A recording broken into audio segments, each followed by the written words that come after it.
So, ito po yung time. Pray po pala. Sorry. Ay, nagmamadali. Ano ka pa sa akin? Ay, parang... Don't touch you. Nay, gusto ko niya mo. Paano lumapit ka naman? Ikaw na lopi. Dito naman ko. Ay, asin ko, no? Hindi. Ah, sino ba?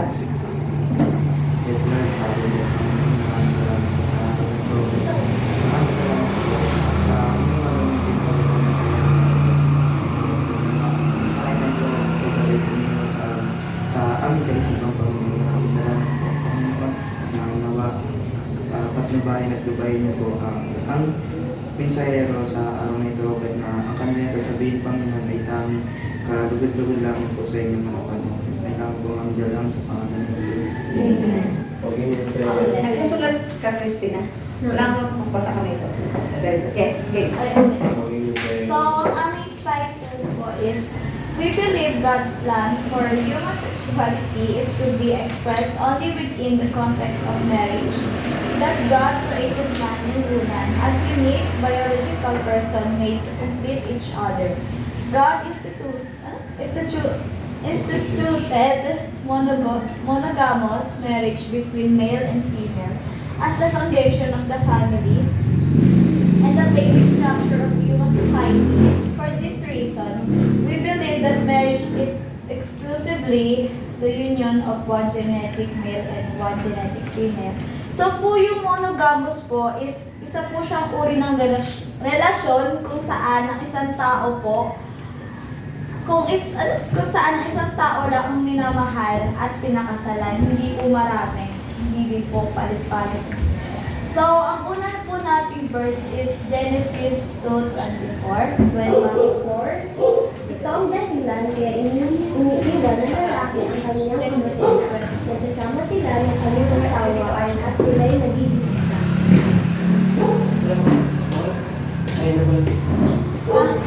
Okay po. So, sa Genesis 2:24, pinapakita po doon na ang kasal ay nagsisimula kapag iniwan na po ng lalaki ang kanyang mga magulang po. At nakipag-isa po sa kanyang asawa. Ang pagiging isang laman ay nangangahulugan po ng matibay at buo na pagsasama bilang po mag-asawa at pamilya po. At ipinapakita nito po na mula noon pa po is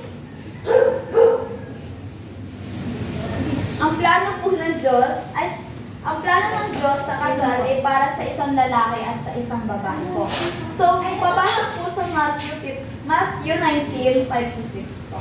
At siya rin ang nagsabi. Dahil dito, iiwan ng lalaki ang kanyang ama at ina at magsasama sila ng kanyang asawa at sila'y magiging isa. 6. Hindi na sila dalawa. Pasok po, tigayan. Morning po. Iisa. Kaya't ang pinagsama ng Diyos ay huwag paghiwalayin ng tao.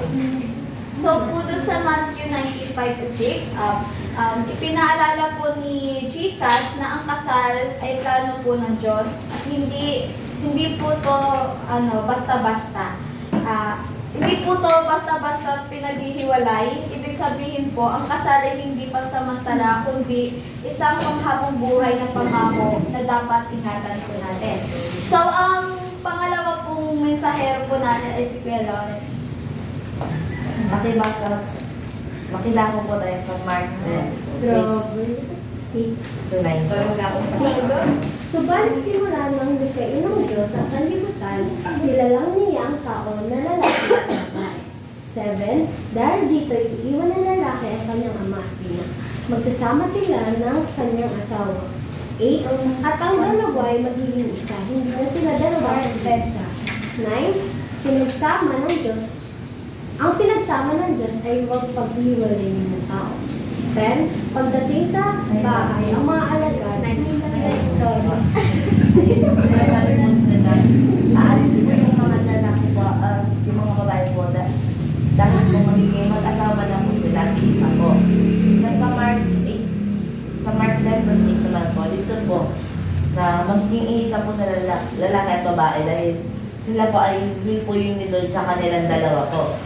Then yung sa Mark 9 naman po is ano po, sinasabi po na huwag maghiwalay at mag-asawa dahil ito will po ni Lord para sa kanila po. Ayun po. Sunod po. Makibasa po tayo sa Romans 1, versikulo 6 to 7, 27. 6 to 7. 26 to 27. 26. Dahil dito, hinayaan sila ng Diyos sa mahalay na pagnanasa. Ayaw nang makipagtalit ng babae sa lalaki, ayon sa likas na kapalaan. At sa halip ay sa kapag babae sila nakikipagbunan. 27. Ganoon din ang mga lalaki. Ayaw na nilang makipagtalit sa mga babae, ayon sa likas na kapalaan. At sa kanilang kapwa, lalaki sila nagbunan. Ginagawa nila ang mga kasuklam-suklam na bagay, kaya sila ipaparusahan ng nararapat sa kanilang puso sa mga buwan. Ano daw? Ano verse ko na? Romans 1:26-27. Makikita din yan sa Sodom and Gomorrah. Tandaan nyo na, yan ay isang verse na masasabi nyo sa mga nagrelasyon babae, lalaki. At sabi doon na word is kasuklam-suklam.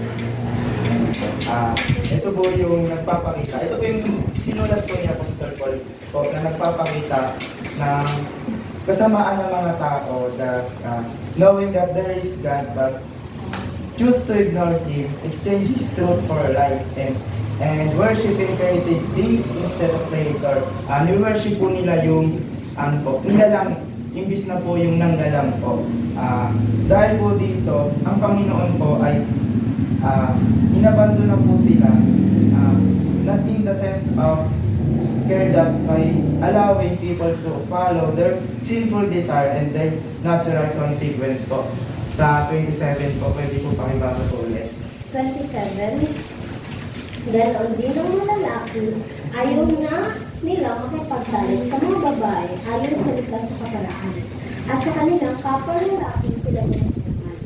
Ginagawa nila ang mga kasaklan na bagay, kaya sila ipaparusahan ng nararapat sa kanilang sinagawa. Ito po yung isa po sa pag-rebelde po ito sa Panginoon po. Isa po siyang pag-rebelde po sa Panginoon.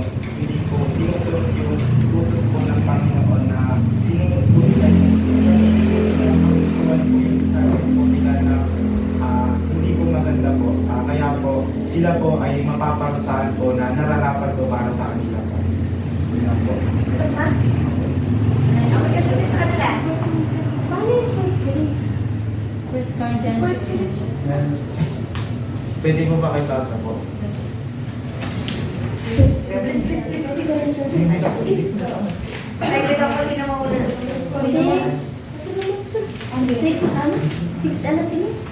Six, 9. Hindi ba ninyo alam na ang mga makasalanan ay walang bahagi sa kaharian ng Diyos? Huwag ninyong dayain ang inyong sarili. Ang mga nakikiapid, sumasamba sa Diyos-Diyosan, nanganganunya, nakikipagtalit sa kapwa lalaki o kapwa babae. Dito. So po doon sa 1 Corinthians 6:9 po, nire-remind po tayo, bawat mananampalataya po na ang paggamit po ng ating mga katawan at paggawa ng tamang desisyon po ay mahalaga sa kanilang relasyon po sa Diyos. And tinatawag ang bawat Kristiyano na mamuhay ng malinis at sumunod po sa kalooban ng Diyos. Tanong? Tanong ko na. Ano po, sabi niya nga po kanina na, kasi sabi na word po yan, paano po yung mga taong, galing po sa relasyon na, kunyari sa babae sa lalaki at sa lalaki, is ginagawa na po nila yung pagkakaroon po ng relasyon na gano'n. Tapos bumalik po sila sa Diyos, tatanggapin pa po ba po? Opo, ganito po kasi kahit po na tumalikod po tayo sa Panginoon na 1,000 step o 10,000 step, isang talikod lang po natin, pagharap po natin ng isang hakbang lang po. I-welcome po tayo ng Panginoon po. May example na po tayo dito sa church po na dati pong malayo sa Panginoon, dating bading po, pero po ngayon, binago po siya ng Panginoon, si Tito.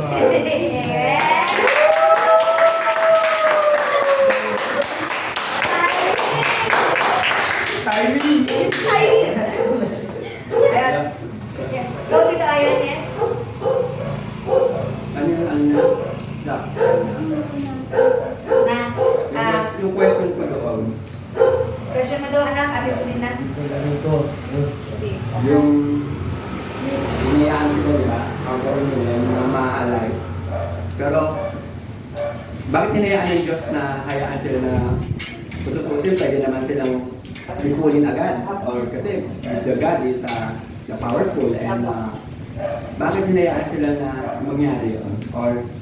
Or sapitin pa nila yung ganung pagkakataon na ma-attempt sila makipagrelasyon doon sa wala nila lalaki. At iniwan nila yung, kasi sa Sodom ng Gomora, ganun sa Exodus, makikita natin yun, di ba? Tapos dyan, sabi nga dyan, tapos din na po din doon, may supporting verse din dyan, nakita rin dyan sa 1 Corinthians, di ba? Nakita natin dyan. So ano po yung tinutukoy ng Panginoon dyan? Bakit sila hinayaan at pero binibigyan sila ng ng babala? So bakit hinayaan pero meron silang babala? Sa palagay mo, bilang Christian, dahil naunawaan mo na yan, pag na-encounter mo ba yung ganyang feeling or relation or pagkakataon, ma-attend ka pa ba or makakaiwas ka ba o anong magiging decision mo? Kasi nasa flesh ka pa, life, nasa buhay ka pa na mundo mga makasalanan. First of all po, yung discernment po kasi na ganun po, nagmumula po yun sa environment po natin, sa settings po natin na yung kinalakihan po natin, halimbawa po, kung ako po bata po ako, tapos yung mga nagiging kalaro ko po, magiging puro babae po, tapos po, yung magiging discernment ko po, yung kagustuhan ko rin po, is magiging parang pang-babae na rin po kasi po, napapaligiran po ako ng mga babae po, doon po nagsisimula yung discernment po natin na pang-babae po, tapos ayun po na pag po naging Kristiyano ka po na nasa iyo na po si Lord po, magiging may matitempt ka po, may magtitempt po talaga sa atin na ganun po. Pero po dahil po nasa atin po si Lord, lagi po may nagpupuntin sa atin na kung ano po yung mabuti natin gawin, nasa atin na lang po kung ititake po natin yung masama o yung mabuti na gawin natin kasi po, may free will po tayo. So,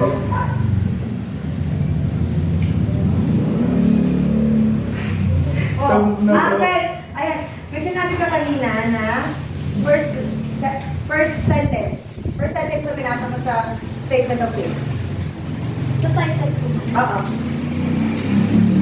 Sa bakpak mo tayo.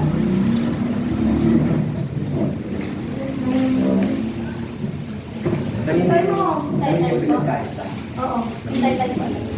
We believe God's plan for homosexuality is to be expressed only within the context of marriage. Okay, alright. Context of marriage. Okay. Nasa adolescence na kayo. So, ibig sabihin, nandun na yung crush, nandun na yung urge. Ang sabi, sexuality comes after marriage. Kaya, di ba, pinaghihiwalay namin kayo ng higaan kasi para hindi kayo matempt. Kasi the moment na hinawakan mo yan, babae sa lalaki, iba na yung feeling yan. Unless na lang, kung ang feeling sa kanila is kapatid lang. Pero pag hinawakan mo magkahawak kayo ng kamay, ako si lalaki, iba na yan. Kaya nga lagi ang paalala namin sa inyo, magkakapatid tayo, tatay ka, siya ang mama. Joke lang. So lahat tayo ay magkakapatid. Malinaw? So, hindi tayo tutulad sa iba. Kung may nangyari man sa church na gano'n, hindi natin sila i-condemn, pero hindi natin sila gagayahin. Intindihan? Yes! Paano po pag magkapatid po kayo? Wala na magkatabi? Lalaki po sa babae ko. Pwede pa rin po ba magsabi? Oo naman. Magkapatid. Kaya nga tayo, di ba magkakapatid tayo? Walang tay? Saan mo nilagay? Question. Di ba magkakapatid tayo, di ba? Yun ang lagi ang paalala sa'yo. So, pag magkatabi tayo, magkapatid tayo. Pero dahil nga, iniiwasan namin, alam namin kung sino yung dapat iwasan. Okay? Pag hindi namin kayo kinumentan,